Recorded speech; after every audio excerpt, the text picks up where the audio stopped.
আসসালামু আলাইকুম। আজকে আপনাদের দেখাবো মাশাআল্লাহ আমাদের যে গাছগুলো ছিল নিপিয়ার গাছ আমাদের গরুর, এই গাছগুলো আজকে আপনাদের দেখাবো। যারা গরু পালন করেন ভাই, তারা এই গাছগুলো লাগাবেন। আমাদের মাশাআল্লাহ আমাদের এই গাছগুলো অনেক সুন্দর হয়েছে। তার পাশাপাশি আজকে আপনাদের দেখাবো আমাদের এই গাছগুলো দুই একদিন আগে আপনাদেরকে দেখানো হয়েছিল, আপনাদেরকে পরিপূর্ণটুকু আমরা দেখানো হয়েছে। মাশাআল্লাহ আমাদের দুই দিন আমাদের এই গাছগুলো খাওয়ানো হয়েছে আজকে, এবং আগামী 2 দিন আমাদের এই গাছগুলো খাওয়ানিতে আমাদের এই গাছগুলো কাটা হয়েছে। এখন আপনাদের দুই জায়গায় দেখতে পাচ্ছিলেন, এই জায়গায় একটু ছোট আমাদের যে গাছ কাটার পরে যে গাছগুলো ছিল মাশাআল্লাহ সবগুলো আমাদের একসাথে নিড়ানি হচ্ছে। আমাদের গাছ কাটা এবং নিচেরগুলো সবগুলো একসাথে আমাদের নিড়ানি হচ্ছে। আমাদের গাছ কাটার পরে আমাদের সবগুলা গাছ একসাথে নিড়ানি হয়। মাশাআল্লাহ আমি এই গাছগুলো নিড়াইতেছিলাম।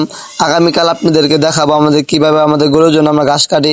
মাশাআল্লাহ গাছটি আমার থেকে অনেকটা বড়, আমাদের অনেকটা একটা চোপা অনেকগুলা করে গাছ হয়েছে। মাশাআল্লাহ আমাদের গাছটি আমার থেকে অনেকটা বড় হয়েছে।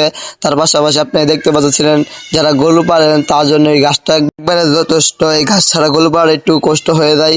আমাদের গাভীকে এই গাছগুলো দৈনিকই দিতে হয়। আমাদের কয়েকদিন গাছ আসছিল না, তার কারণে কিনা আনা খাওয়ানো হয়েছে।